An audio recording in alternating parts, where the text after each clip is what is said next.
தலைப்பு: ஆதாம் முதல் சீயோன் வரை. இளைய வயதினருக்கான ஆதியாகமம் முதல் வெளிப்படுத்தின விசேஷம் வரையிலான வேதம். பக்கம் 81, பாடம் 41.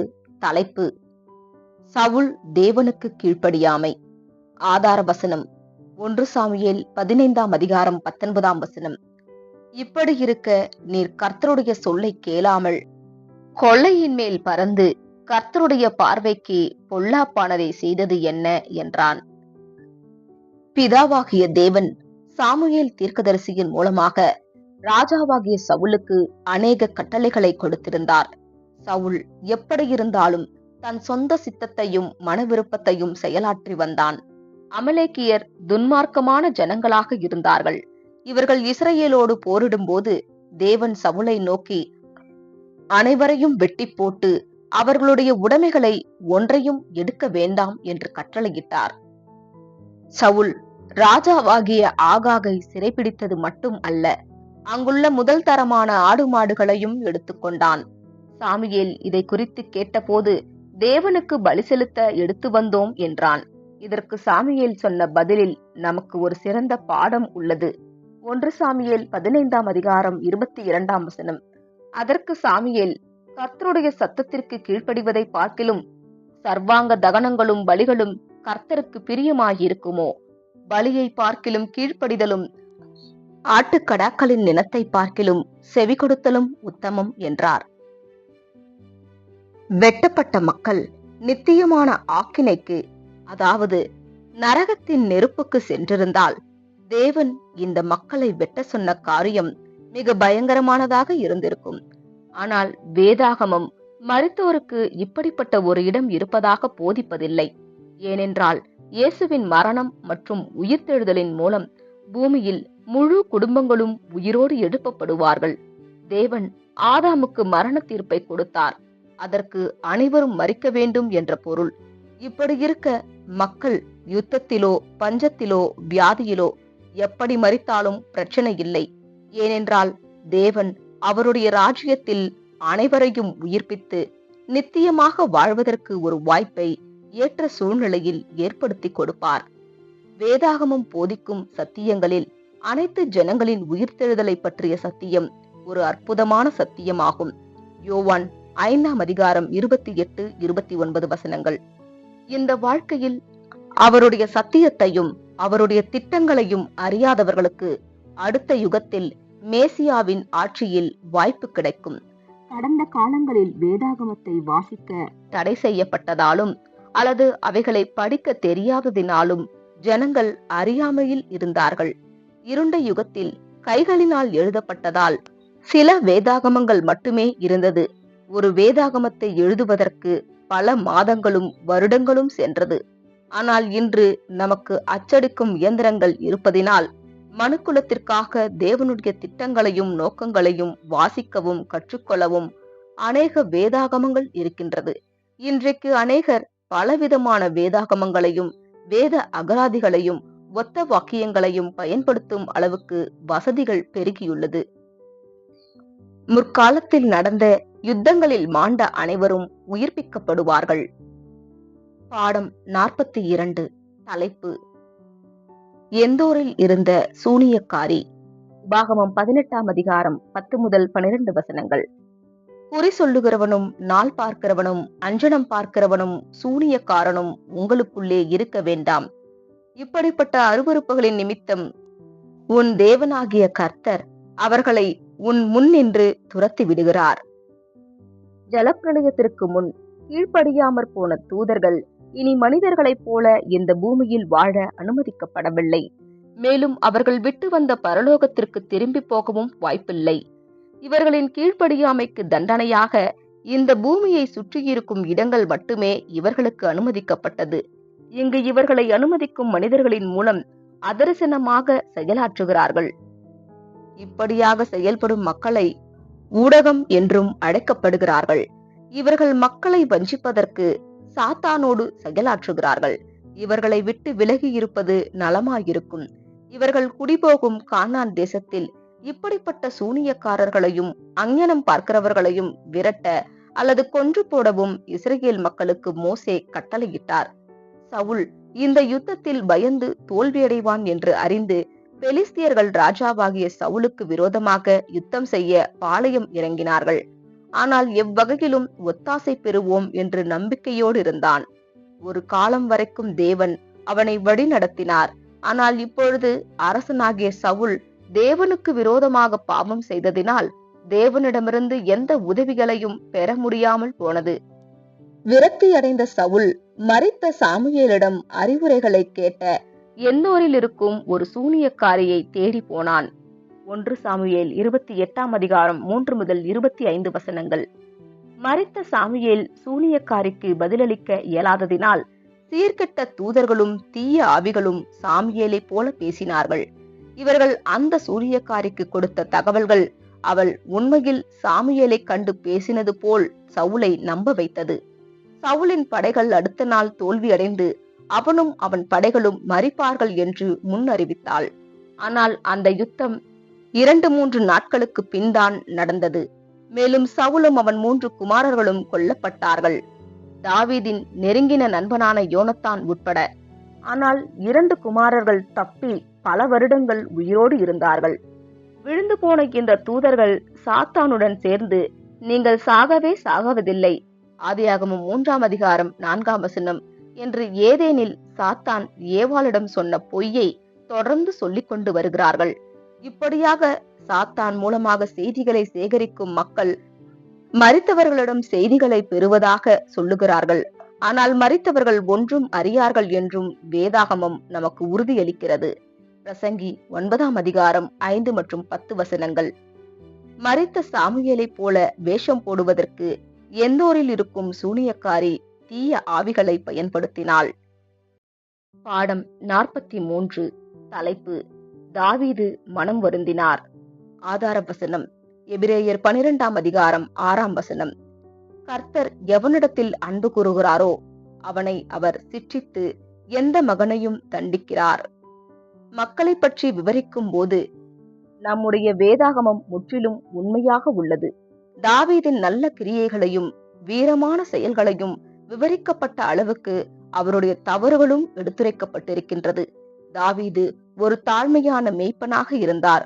ஒரு வீரமுள்ள சேவகனாகவும் அரசனாகிய சவுலின் மகனாகிய யோனத்தானுக்கு நெருங்கிய நண்பனாகவும் இருந்தார். அவரை மிகவும் வெறுத்த மன்னருக்கு ஒரு விசுவாசமுள்ள பிரஜையாக வாழ்ந்து வந்தார். ஆனால் தாவீது தன்னுடைய மாம்ச பலவீனத்தினால் மேற்கொள்ளப்பட்டு தன்னுடைய படைவீரனாகிய உரியாவின் அழகான மனைவி பத்சேபாளை தனக்கு மனைவியாக்கிக் கொள்ள அவர் யுத்தத்தில் உரியாவை கொன்று போட்டார். மரித்திருந்த தாவீதின் மனசாட்சியை உணர்த்தும்படி தேவன் அவருடைய தீர்க்கதரிசியான நாத்தானை அனுப்பினார். ஐஸ்வர்யமுள்ள ஒரு மனுஷன் ஏழையின் ஒரே ஆட்டுக்குட்டியை விருந்தாளிக்கு சமைத்ததை பற்றிய ஒரு கதையை நாத்தான் தாவீதுக்கு சொன்னபோது அவர் மூர்க்க கோபம் அடைந்தவராக அந்த மனிதனுடைய பெயரை கேட்டார். அப்பொழுது நாத்தான், அந்த மனிதன் நீரே என்று பதிலளித்தார். இந்த சம்பவம் தாவீதை தாழ்மைப்படுத்தியது. தன்னுடைய குற்றங்களை உணர்ந்து மனம் வருந்தி அழுது தேவனிடம் உடனடியாக மன்னிப்பு கேட்டார். அவர் உண்மையில் உணர்வு அடைந்ததினால் தேவன் அவருடைய பாவங்களை மன்னித்தாலும் அவருடைய தீய செயலுக்காக தேவன் அவரை தண்டித்தார். 2 சாமுவேல் 12 1 முதல் 25 வசனங்கள். புதிய ஏற்பாட்டிலும் பழைய ஏற்பாட்டிலும் வேதாகமம் உண்மையான காரியங்களை மட்டுமே விவரிக்கிறது. ஆபிரகாமை விசுவாசமுள்ளவராக இருந்து தேவனுடைய சிநேகிதன் என்று அழைக்கப்பட்டிருந்தாலும் யாக்கோப்பு 2 வசனம் அவர் வாழ்க்கையில் சில தவறுகளையும் செய்ததை வேதாகமம் சுட்டிக்காட்டுகிறது. அப்போஸ்தலர்கள் அநேக தவறுகளை செய்தார்கள். இயேசு குற்றம் சாட்டப்பட்டு சிலுவையில் அறையப்படுவதற்கு ஒப்பு கொடுக்கப்பட்ட போது அவருக்கு அன்பான சிநேகிதன் சீமோன் பேதுரு மிகவும் பயந்ததினால் அவரை மறுதலித்தார். யூதாவின் இடத்தை பிடித்த அப்போஸ்தலனாகிய பவுல் ஒரு கொடூரமான மனிதனாக இருந்தார். ஆதி சபையை துன்புறுத்தி ஸ்தேவானை கல்லெறியும்படி உத்தரவு கொடுத்தார். பேதுருவும் யோவானும் பள்ளி செல்லாத சராசரி மனிதர்களாக இருந்தார்கள். அப்போஸ்தலர் 4 வசனம்.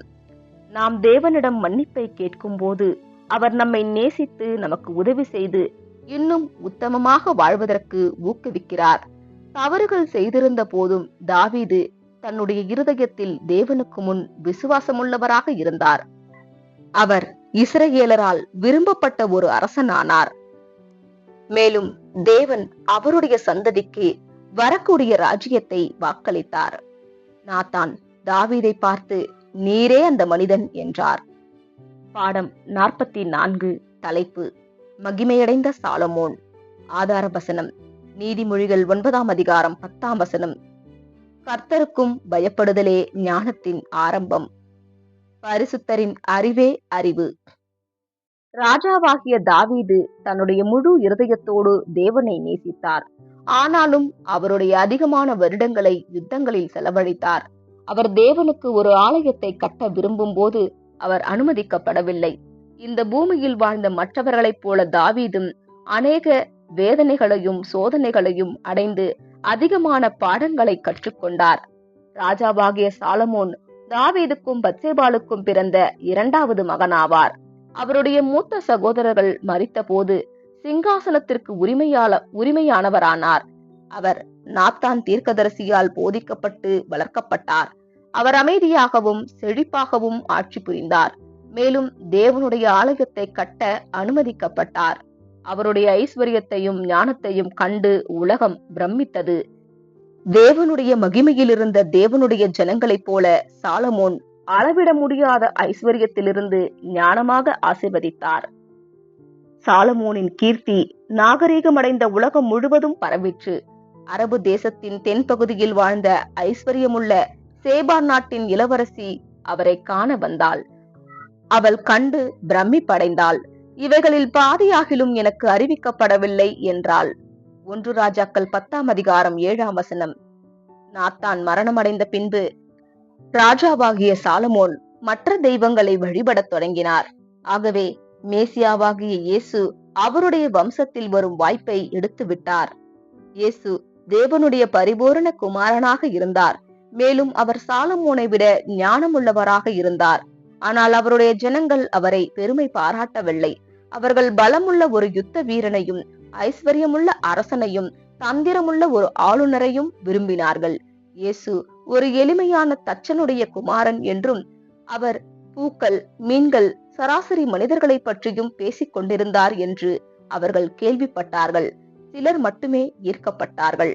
ஆவிக்குரிய காரியங்களை அறிந்து மெச்சிக்கொள்ளுவதற்கு புரிந்து கொள்ளக்கூடிய மனக்கண்கள் திறந்திருக்க வேண்டும். மத்தேயு 13ஆம் அதிகாரம் 16ஆம் வசனம். அப்பொழுது நாம் தேவனுடைய அன்பின் ஆழத்தையும் அகலத்தையும் உயரத்தையும் உணர முடியும். இக்காலத்தில் சுவிசேஷ யுகத்தில் சிலருடைய மனக்கண்கள் மட்டுமே திறந்திருக்கும். தேவனுடைய ராஜ்யத்தில் அவருடைய அன்பு, ஞானம் மற்றும் அவருடைய ஐஸ்வர்யத்தையும் அவருடைய குமாரனை பற்றிய அறிவை ஒவ்வொருவரும் பெற்றிருப்பார்கள். அப்பொழுது அவர்கள் தேவனை உண்மையோடும் ஆவியோடும் தொழுது கொள்ளுவார்கள். யோவான் 4ஆம் அதிகாரம் 24ஆம் வசனம். சாலமோனின் மகிமையை கண்ட சேபா நாட்டு இளவரசி வியப்படைந்தாள். பாடம் 45. தலைப்பு: ஆலயம். ஆதார வசனம்: 1 கொரிந்தியர் 3ஆம் அதிகாரம் 17ஆம் வசனம். தேவனுடைய ஆலயம் பரிசுத்தமாய் இருக்கிறது, நீங்களே அந்த ஆலயம். ராஜாவாகிய தாவீது தேவனுடைய வீடாகிய ஆலயத்தை கட்ட மிகவும் வாஞ்சித்தார்.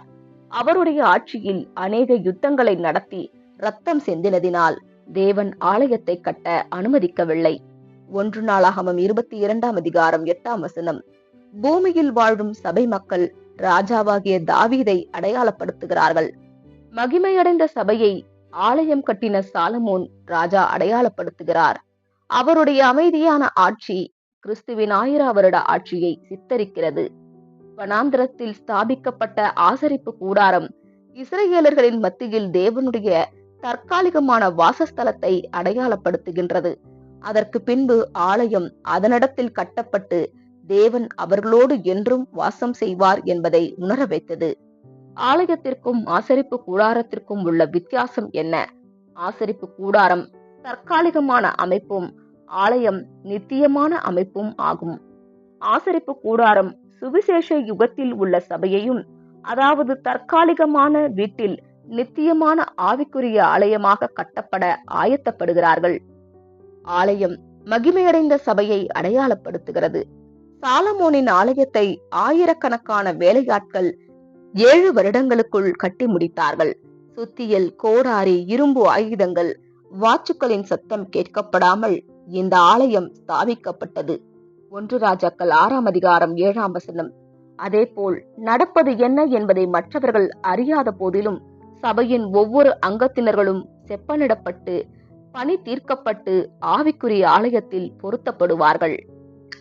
வேகமாக ஓடும் இந்த உலகத்தை விட்டு தனித்து தேவனை துதிக்கவும் ஆராதிக்கவும் ஆலயம் மிக சிறந்த ஓர் இடமாக இருந்தது. தேவனை தொழுது கொள்ள பரிசுத்தமாகவும் தனியாகவும் அமைக்கப்பட்டிருந்தது. மிக நேர்த்தியாகவும் மகிமையுள்ளதாக நித்தியமாக இருப்பதற்காக கட்டப்பட்டது. ஆனால் கிமு 606 சாடியன்ஸ் யூதேயாவை கைப்பற்றின போது சாலமோன் கட்டிய ஆலயம் முற்றிலும் அழிக்கப்பட்டது. அநேக நாட்கள் சென்ற பின்பு இயேசுவின் காலத்தில் அரசனாகிய ஏரோது அதே இடத்தில் மற்றொரு ஆலயத்தை கட்டினான்.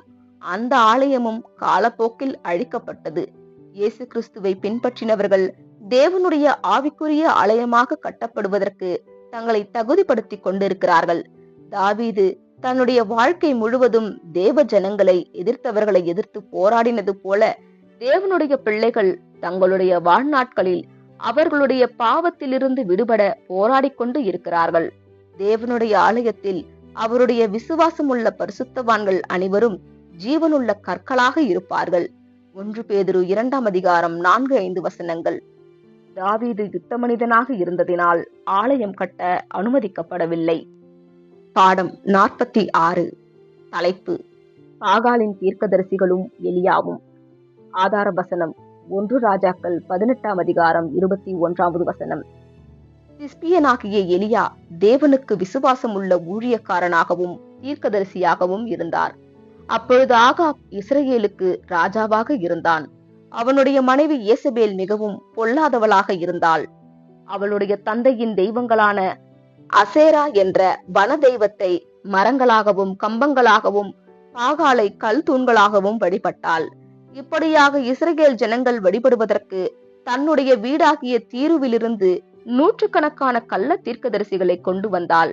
எல்லாவற்றிற்கும் மேலாக தேவனுடைய உண்மையான தீர்க்கதரிசிகளையும் கொன்று போட்டாள். எலியா யெகோவாவே தேவன் என்று பொருள். எலியா தைரியமாக வல்லமையுள்ள ஆகாப்பை எதிர்த்து இந்த தேசத்தில் பல ஆண்டுகளுக்கு கடுமையான பஞ்சம் உண்டாகும் என்றார். இதனால் ஆகாப் மூர்க்க கோபமடைந்து எலியாவை கொலை செய்ய முடிவு செய்தார். ஆனால் தேவன் அவரை கீலேயாத் நீரூற்றண்டையில் மறைத்து காகங்கள் மூலம் 2 முறை போஷித்து காத்தார். காலம் செல்ல செல்ல நீரோடைகள் காய்ந்தது. எப்படி இருந்தும் தேவன் எலியாவை போஷிக்க ஒரு விதவை வீட்டிற்கு அனுப்பினார். அவளும் தன் மகனும் உணவின்றி இருந்தனர். மழை பெய்யும் வரைக்கும் தேவனுடைய வல்லமையினால் விதவையின் வீட்டில் பானையில் மாவும் கலயத்தில் எண்ணெயும் குறையவில்லை. சில காலங்களுக்கு பின்பு அந்த விதவையின் மகன் வியாதிப்பட்டு மரித்த போது எலியா அவனை உயிரோடு எழுப்பினார். கடைசியாக யெகோவாவே உண்மையான தேவன் என்று ஜனங்களுக்கு உணர வைக்க எலியா வந்தாரே தவிர ராஜாவிடம் சரணடைய வரவில்லை. அவர் 800 பாகாலின் ஆசாரியர்களையும் தீர்க்கதரிசிகளையும் வரவழைத்து அவர்களுடைய தெய்வத்திற்கு ஒரு பலியை ஆயத்தம் செய்ய சொன்னார். எலியாவும் ஒரு பலிபீடத்தை கட்டினார். 2 பலிபீடங்கள் மேலும் காளைகள் வைக்கப்பட்டது. இருவரும் வானத்திலிருந்து அக்கினி புறப்பட்டு வந்து பலி பொருட்களை எரித்து போட விண்ணப்பம் செய்ய வேண்டும். அந்த நாள் முழுவதும் பாகாலின் தீர்க்கதரிசிகள் பலியை ஏற்றுக்கொள்ளுவதற்கு பாகாலை கூப்பிட்டார்கள். எந்தவித பதிலும் கிடைக்கவில்லை. ஆகவே அந்த தீர்க்கதரிசிகள் மிகவும் சத்தமிட்டு பலிபீடத்தின் முன் குதித்தார்கள். கடைசியாக அவர்கள் தங்களை கத்திகளினால் கீறிக்கொண்டு ரத்தம் சொட்ட சொட்ட அழைத்தார்கள். ஆனாலும் அவர்கள் தெய்வம் பதிலளிக்கவில்லை. பலி பொருள் தண்ணீரில் ஊறத்தக்கதாக எலியா அநேகம் குடம் தண்ணீரை ஊற்றினார். எலியா தேவனிடத்தில் ஜெபித்தார். வானத்திலிருந்து அக்கினி புறப்பட்டு வந்து பலி பொருட்களையும் பலிபீடத்திற்கு சுற்றியிருந்த தண்ணீரையும் கற்களையும் எரித்து போட்டது. சகல ஜனங்களும் முகங்குப்புற விழுந்து யெகோவாவே உண்மையான தேவன் என்று ஒப்புக்கொண்டார்கள். பாகாலின் தீர்க்கதரிசிகளும் ஆசாரியர்களும் கொல்லப்பட்டார்கள். மழை பூமியை நனைக்க திரும்பியது. ஒரு நாளைக்கு 2 முறைகள் அற்புதமாக எலியா காகங்களினால் போஷிக்கப்பட்டார். பாடம் 47. தலைப்பு: சிதேக்கியா தாவீது வரிசையின் கடைசி ராஜா. ஆதார வசனம்: எரேமியா 23ஆம் அதிகாரம் 5ஆம் வசனம். இதோ நாட்கள் வரும் என்று கர்த்தர் சொல்லுகிறார். அப்பொழுது தாவீதுக்கு ஒரு நீதியுள்ள கிளையை எழும்ப பண்ணுவேன். அவர் ராஜாவாயிருந்து ஞானமாய் ராஜரீகம் பண்ணி பூமியிலே நியாயத்தையும் நீதியையும் நடப்பிப்பார். இஸ்ரவேலின் அரசனாகிய சவுல் தேவனுக்கு விசுவாசம் உள்ளவனாக இல்லாததினால் அவருடைய ராஜ்யம் தாவீதுக்கு கொடுக்கப்பட்டது. தாவீது தேவனால் மிகவும் நேசிக்கப்பட்டவராகவும் 1000 வருட ஆட்சியை ஆளக்கூடிய மேசியா தாவீதின் வம்சத்திலிருந்து எழும்புவார் என்றும் வாக்கு பெற்றார்.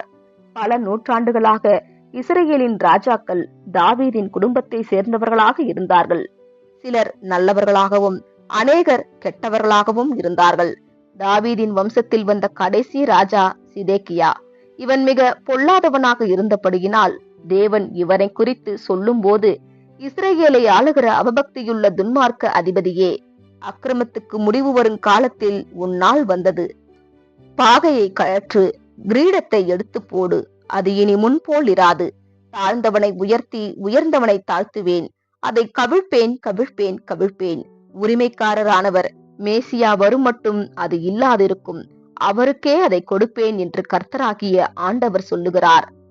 எசேக்கியேல் 21ஆம் அதிகாரம் 25 முதல் 27 வசனங்கள். தேவன் ராஜ்யத்தை சிதேக்கியாவிடமிருந்து எடுக்கும் போது, நீ பாபிலோனுக்கு சிறையாக கொண்டு செல்லப்படுவாய், ஆனாலும் நீ என்றுமே பாபிலோனை காண்பதில்லை என்றார். இந்த 2 தீர்க்க தரிசனங்களும் நிறைவேறியது. சிதேக்கியாவை சிறைபிடித்த போது அவருடைய 2 குமாரர்களையும் கொன்று போட்டு அவனுடைய கண்களை குருடாக்கினார்கள். அவன் பார்வையற்றவனாக பாபிலோனுக்கு சென்றான். துவக்கத்தில் புறஜாதியார் மற்ற ஜாதிகளை ஆள தேவன் அனுமதித்தார். இப்படிப்பட்ட வல்லமை கிமு 606ஆம் வருடத்திலிருந்து சிதேக்கியா சிங்காசனத்தை இழந்த வருடம் கிமு 606ஆம் வருடத்திலிருந்து கிபி 1914ஆம் வருடம் வரைக்கும் உள்ள 2520 வருடங்கள் நீடித்தது. வேதாகமத்தில் ஒரு நாள் 1000 வருடங்களை அடையாளப்படுத்துகிறது. யூத வருடத்திற்கு 12 மாதங்களும் மாதத்திற்கு 30 நாட்கள் என்றும் கணக்கிடப்படுகிறது. ஆக வருடத்திற்கு 360 நாட்களும் அது வேதாகமத்தின்படி 360 வருடங்களாக கணக்கிடப்படுகிறது. இஸ்ரவேலின் ராஜ்யம் 7 காலங்கள் முழுமையாக சிதறடிக்கப்படும். லேவியராகமம் 26ஆம் அதிகாரம் 19, 21, 24, 28 வசனங்கள். 360 வருடங்களை நாம் 7 என்ற எண்ணோடு பெருக்கினால் இஸ்ரவேல் தேசம் பாழாக்கி விடப்பட்ட முற்றிலுமாக அழியாமல் இருந்தாலும் 2520 வருடங்கள் காலப்பகுதியை நாம் காணலாம். 1914ஆம் வருடம் அக்டோபர் மாதம் 1ஆம் உலகப்போர் துவங்கியது. இந்த வருடம் புறஜாதிகளின் காலம் நிறைவு பெற்றது. 1ஆம் உலகப்போர் உலகத்தில் உள்ள எல்லா தேசத்தின் அரசாங்கத்திலும் பெரிய மாற்றங்களை ஏற்படுத்தியது. சில நாடுகளை வல்லமையற்ற ராஜ்யங்கள் ஆண்டு வந்தாலும் மற்ற எல்லா நாடுகளிலும் இந்நாள் வரைக்கும் மாற்றங்கள் ஏற்பட்டு வருகின்றது.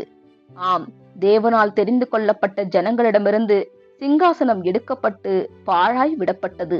ஆனால் அவர்கள் உரிமைக்காரரானவர் மேசியா வரும் மட்டும் இந்த நம்பிக்கையோடு விடப்பட்டார்கள்.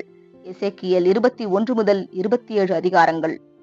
சிதேக்கியாவை சிறைபிடித்த போது அவருடைய 2 குமாரர்களையும் கொன்று போட்டு அவனுடைய கண்களை குருடாக்கினார்கள். பாடம் 48. தலைப்பு: எருசலேம் நகரம் 70 வருடங்கள் பாழாய் கிடந்தது. ஆதார வசனம்: லேவியராகமம் 25ஆம் அதிகாரம் 11, 12 வசனங்கள். அந்த 50ஆம் வருஷம் உங்களுக்கு யூபிலி வருடமாய் இருப்பதாக, அது உங்களுக்கு பரிசுத்தமாய் இருக்க வேண்டும். யூத ஜாதி ஒவ்வொரு 7ஆம் வருடத்தையும் ஓய்வு வருடமாக அனுசரித்து அந்த வருடம் முழுவதும் நிலத்திற்கு ஓய்வு விட வேண்டும். லேவியராகமம் 25ஆம் அதிகாரம் 1 முதல் 7 வசனங்கள். ஒவ்வொரு 50வது வருடமாக இருந்தது. யூபிலியின் வருடத்தில் கீழ்காணும் கட்டளைகள் கடைபிடிக்கப்பட வேண்டியவைகளாக இருந்தன. 1. அடிமைகள் விடுதலையாக்கப்பட்டார்கள். இஸ்ரவேல் ஜனத்திற்குள் அடிமைப்பட்டிருக்கும் ஒவ்வொருவருக்கும் கட்டாயமாக விடுதலை கொடுக்க வேண்டும். 2. எல்லா கடன்களும் மன்னிக்கப்பட வேண்டும். வறுமையின் காரணமாக விற்கப்பட்ட நிலங்களும் சொத்துக்களும் திருப்பிக் கொடுக்கப்பட வேண்டும். 3. நிலம் ஓய்ந்திருக்க வேண்டும். திராட்சை தோட்டத்தில் விதைக்கவோ அறுக்கவோ களை நறுக்கவோ கூடாது. தானாக வளரக்கூடியவைகள் ஏழைகளுக்கும் வழிபோக்கருக்கும் விடப்பட வேண்டும். லேவியராகமம் 25ஆம் அதிகாரம் 8 முதல் 16 வசனங்கள். மற்ற ஜனங்களைப் போல இஸ்ரவேலர்களும் சுயநலமாக இருந்தார்கள். 49 வருடங்களாக பயன் கொடுத்த நிலத்தின் பலன்களை அவர்கள் இழக்க விரும்பவில்லை. ஆகவே அரைமனதோடு கடைபிடித்து வந்த யூபிலி ஆண்டை காலப்போக்கில் முற்றிலுமாக விட்டுவிட்டார்கள். பாபிலோனின் ராஜாவாகிய நேபுகாத் நேச்சர் ராஜாவாகிய சிதேக்கியாவையும் அவன் ஜனங்களையும் சிறைப்பிடித்து பாபிலோனுக்கு கொண்டு செல்லும் போது எருசலேமையும் ஆலயத்தையும் அக்கினியினால் சுட்டெரித்தான். தேசம் 70 வருடங்கள் பாழாய் விடப்பட்டது. யூபிலி வருடங்களை இஸ்ரவேல் மக்கள் கடைபிடிக்காததினால் தேவன் அக்கினியினால் அவர்களை தண்டித்து தேசத்தை பாழாக்கிவிட்டார். இன்று யூபிலிகளை கடைபிடிப்பது எவ்வளவு முக்கியமானது என்று இஸ்ரவேல் மக்கள் அறியாதிருக்கிறார்கள். இது தேவனுடைய திட்டத்தில் வர இருக்கும் விசேஷமான காலத்தை சித்தரிக்கிறது என்று அறியாதிருந்தார்கள். தேவனுடைய கிரியைகளிலும் திட்டங்களிலும் 7 என்ற எண்ணுக்கு நெருங்கிய சம்பந்தம் உண்டு. இது பூரணத்தை சித்தரிக்கிறது. காலப்போக்கில் தேவன் அனைத்தையும் பூரணப்படுத்துவார். சீர்பொருந்தும் காலத்திற்கு பின் இவைகள் நடைபெறும். முழு மனுக்குலமும் உயிர்த்தெழுந்து 1000 வருடத்தில் தேவனுடைய சட்டங்களுக்கு இசைவாக வாழ கற்றுக்கொள்ளுவார்கள். ஏசாயா 35ஆம் அதிகாரம். பூரணமான உலகத்தை பூரணமாக மனிதர்கள் நிரப்புவதை நினைக்கும் போது எவ்வளவு அற்புதமாக இருக்கிறது. துவக்கத்திலிருந்து இதுவே மனுக்குலத்திற்கு தேவனுடைய திட்டமாய் இருக்கிறது. ஒவ்வொரு 50வது வருடமும் யூபிலி ஆண்டாகும். பாடம் 49. தலைப்பு: தானியேல் சொப்பனத்திற்கு விளக்கம் அளித்தார். ஆதார வசனம்: தானியேல் 1ஆம் அதிகாரம் 17ஆம் வசனம். தானியேலை சகல தரிசனங்களையும் சொப்பனங்களையும் அறியத்தக்க அறிவுள்ளவன் ஆக்கினார். அநேக ஜனங்களோடு தானியேல் ஒரு இளைஞனாக பாபிலோனுக்கு சிறையாக கொண்டு செல்லப்பட்டார். பாபிலோன் அரசாங்கத்தில் விசேஷமான பணிகள் புரிய பயிற்சி அளிப்பதற்கு தானியேலும் மற்ற 3 சிறை கைதிகளும் தேர்வு செய்யப்பட்டார்கள். இவர்கள் தங்களுடைய வேலைகளை நேர்த்தியாக செய்தார்கள். ஆனால் தொடர்ந்து தேவனிடம் ஜெபித்து அவருக்கு கீழ்ப்படிந்து அவருடைய கற்பனைகளின்படி நடந்தார்கள். அவர்கள் தேவனை முழு மனதோடு நேசித்தார்கள். ஒரு நாள் இரவு ராஜாவாகிய நேபுகாத் நேச்சார் பயங்கரமான சொப்பனம் கண்டு திடுக்கிட்டு எழுந்து பயத்தினால் தடுமாறினான். சொப்பனம் முக்கியமானது என்று தோன்றியதை தவிர காலையில் அந்த சொப்பனம் நினைவுக்கு வரவில்லை. பாபிலோனின் ஞானிகள் அந்த சொப்பனத்தையோ அதன் விளக்கத்தையோ சொல்லாததினால் ராஜா மூர்க்க கோபம் அடைந்தான். ஒருவேளை சொப்பனத்தை சொல்லியிருந்தால் எதையாவது யூகித்து அதற்கு விளக்கத்தை சொல்லியிருப்பார்கள். ஆனால் ராஜா தாமே மறந்த ஒரு காரியத்தை அவர்களால் விவரிக்க முடியவில்லை. அனைவரையும் கொல்ல கட்டளை கொடுக்கும் அளவுக்கு ராஜா கோபமடைந்தான். ராஜாவுக்கு ஆலோசனை சொல்லும் குழுவில் தானியேலும் அவருடைய கூட்டாளிகளும் இருந்தனர். இந்த வாலிபர்கள் தேவனுடைய உதவிக்காகவும் வழிநடத்துதலுக்காகவும் அவரை நோக்கி ஜெபித்தார்கள். நேபுகாத் நேச்சரின் சொப்பனத்தையும் அதன் விளக்கத்தையும் தேவன் தானியேலுக்கு வெளிப்படுத்தினார். தானியேல் அந்த அதிகாரிகளிடம் ராஜாவின் கட்டளைகளை நிறைவேற்றாதபடிக்கு அந்த சொப்பனத்தின் விளக்கத்தை சொல்லுவதற்கு ராஜாவிடம் அழைத்து செல்லும்படி கேட்டுக்கொண்டார். தானியேல் ராஜாவிடம் பொன்னால் செய்யப்பட்ட தலையும் வெள்ளி புயங்களும் வெண்கல தொடைகளும் இரும்பு கால்களும் அவைகளின் பாதங்கள் பாதி இரும்பும் பாதி களிமண்ணுமாக இருந்த பெரிய பிரம்மாண்டமான சிலையை சொப்பனத்தில் கண்டீர் என்றார். கைகளால் பெயர்க்கப்படாத கல் ஒன்று உருண்டு வந்து அந்த சிலையின் பாதங்களின் மேல் மோதியது. அந்த சிலை கீழே விழுந்தது. பதரை போல் நொறுங்கி காற்றில் பறந்து போனது. அந்த கல் வளர்ந்து பெரிதாகி பூமியை முழுவதும் நிரப்பிற்று. பொன்னினால் ஆன அந்த தலை பாபிலோனின் ராஜா நேபுகாத் நேச்சார் என்று தானியேல் விவரித்தார். மேதோ பெர்ஷியாவின் அரசாங்கத்தை வெள்ளிக்கும், கிரேக்க அரசாங்கத்தை வெண்கலத்திற்கும், ரோம அரசாங்கத்தை இரும்பாலான கால்களுக்கும் ஒப்பிட்டு கூறினார். இரும்போடு கலந்த களிமண் ரோம அரசாங்கத்தின் பிரிவுகளை எடுத்து காட்டியது. ஒன்றுக்கு பின் ஒன்றாக வந்த ராஜ்யங்கள் தரம் குறைவுள்ளதாகவே இருக்கும் என்றார். சிலையை மோதின கல் தேவனுடைய ராஜ்யத்தை குறிக்கிறது. பூமியில் உள்ள அரசாங்கங்களுக்கு பதிலாக இந்த ராஜ்யம் நித்தியமாக ஸ்தாபிக்கப்படும். தானியேல் 2ஆம் அதிகாரம் 44ஆம் வசனம். பிரம்மாண்டமான சிலையை குறித்த சொப்பனத்தின் விளக்கத்தை தானியேல் விவரித்தார். பாடம் 50. தலைப்பு: தானியேலின் சொப்பனத்தில் வந்த 4 மிருகங்கள். ஆதார வசனம்: தானியேல் 7ஆம் அதிகாரம் 27ஆம் வசனம். தானியேலின் சொப்பனத்தில் வந்த 4 மிருகங்கள் வானத்தின் கீழெங்கும் உள்ள ராஜ்யம், நித்திய ராஜ்யங்களும் ஆளுகையும் மகத்துவமும் உள்ள உன்னதமானவருடைய பரிசுத்தமானவர்களாகிய ஜனங்களுக்கு கொடுக்கப்படும். அவருடைய ராஜ்யம் நித்திய ராஜ்யம், சகல கர்த்தத்துவங்களும் அவரை சேவித்து அவருக்கு கீழ்ப்பட்டிருக்கும் என்றான். தானியேல் தேவனை விசுவாசத்தோடும் வெளியரங்கமாக தொழுது கொண்டதினால் தேவன் அவருக்கு அநேக காரியங்களை வெளிப்படுத்தினார். உலகத்தில் உள்ள ராஜ்யங்களை அடையாளப்படுத்தும் ஒரு பெரிய சிலை நேபுகாத்நேச்சர் சொப்பனத்தில் கண்டான். இந்த உலக ராஜ்யங்களை பற்றி ஒரு சொப்பனத்தை தானியேலும் கண்டார். இந்த உலக ராஜ்யங்களை மிகுந்த வல்லமையோடும் மகிமையோடும் காண்கிறது. ஆனால் தேவன் அவைகளை துன்மார்க்கமாகவும் மிருகத்தனமாகவும் காண்கிறார். தானியேலின் சொப்பனத்தில் பாபிலோனை 2 இறக்கைகள் உள்ள ஒரு சிங்கத்திற்கு ஒப்பிடப்பட்டது. மிக வல்லமையாகவும் பெருமையோடு அனைவரையும் ஆண்டது. 2ஆம் மிருகம் கரடிக்கு ஒப்பாக இருந்தது. பயங்கரமும் கெடியும் வல்லமையுள்ளதாகவும் இருந்தது. இது மேதோ பெர்ஷிய ராஜ்யத்தை குறித்தது. சிறுத்தையைப் போல் தந்திரமாகவும் ஏமாற்றக்கூடியதாகவும் இருக்கும் 3ஆம் மிருகம் கிரேக்க அரசாங்கத்திற்கு ஒப்பிடப்பட்டிருக்கின்றது. ரோம சாம்ராஜ்யமானது விவரிக்க முடியாத பயங்கரமும் கெடியான ஒரு மிருகத்திற்கு ஒப்பிடப்பட்டிருக்கிறது. மற்ற எந்த மிருகங்களோடு ஒப்பிட முடியாத அளவுக்கு பயங்கரமாக இருந்தது. கடைசி மிருகத்திற்கு 10 கொம்புகளும், கொம்புகள் வல்லமையை குறிக்கிறது. கடைசி மிருகத்திற்கு 10 கொம்புகளும். நேபுகாத்நேச்சர் கண்ட சொப்பனத்தில் அந்த சிலையின் 10 விரல்களை போலிருக்கிறது. அந்த 10 கொம்புகளில் 3 கொம்புகளுக்கு பதிலாக ஒரு சிறிய கொம்பு எழும்பியது. ரோம அரசாங்கம் மாற்றிக்கொண்டு வந்தது. பொய்யான மத அமைப்புகளையும் உலக இராணுவங்களையும் கொண்ட இந்த ராஜ்யம் கிறிஸ்தவ நாடாக மாறியது. ஆனால் இந்த பரிசுத்த ரோம பேரரசு மிக துன்மார்க்கமாகவும் மற்ற உலக பேரரசுகளைப் போல தேவபக்தி அற்றதாகவும் இருந்தது. இந்த பக்தியற்ற பேரரசு பெயரில் மட்டும் கிறிஸ்தவ நாடு என்று மாறியது. தானியேல் கண்ட சொப்பனத்தில் அந்த சிறிய கொம்பு 3 கொம்புகளை பழைய ரோம பேரரசின் பிரிவுகளை அழித்துவிட்டு வீழ்த்திவிட்டு அவைகள் இருந்த இடத்தில் பெரிதாக வளர்ந்தது. இந்த 4வது மிருகம் இந்நாள் வரைக்கும் செயல்பட்டு வந்தாலும் அதனுடைய வல்லமையும் செல்வாக்கும் குறைந்து கொண்டு வருகிறது. காலப்போக்கில் இந்த மிருகமும் அழிக்கப்படும். 4ஆம் பேரரசினுடைய வீழ்ச்சியின் காரணமாக 5ஆம் உலக பேரரசு ஸ்தாபிக்கப்படும். கிறிஸ்துவும் அவருடைய சபையும் தேவனுடைய ராஜ்யத்தை ஸ்தாபிப்பார்கள். தானியேல் 7ஆம் அதிகாரம் 18-27 வசனங்கள். 5ஆம் பேரரசு நித்தியமான ஓர் ராஜ்யம். மேலும் பூமியில் உள்ள அனைத்து ஜனங்களும் அதனுடைய சட்டங்களை கற்றுக்கொண்டு அவைகளுக்கு கீழ்ப்படிவார்கள். உம்முடைய ராஜ்யம் வருவதாக, உம்முடைய சித்தம் பரமண்டலத்திலே செய்யப்படுகிறது போல பூமியிலும் செய்யப்படுவதாக. மத்தேயு 6ஆம் அதிகாரம் 10ஆம் வசனம் என்று அநேகருடைய நீண்ட நாள் ஜெபம் கேட்கப்பட்டு இவைகள் அனைத்தும் நிறைவேறும் போது எத்தனை மகிழ்ச்சியாக இருக்கும்.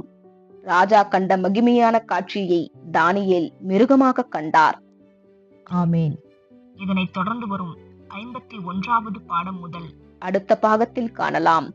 ஆமேன்.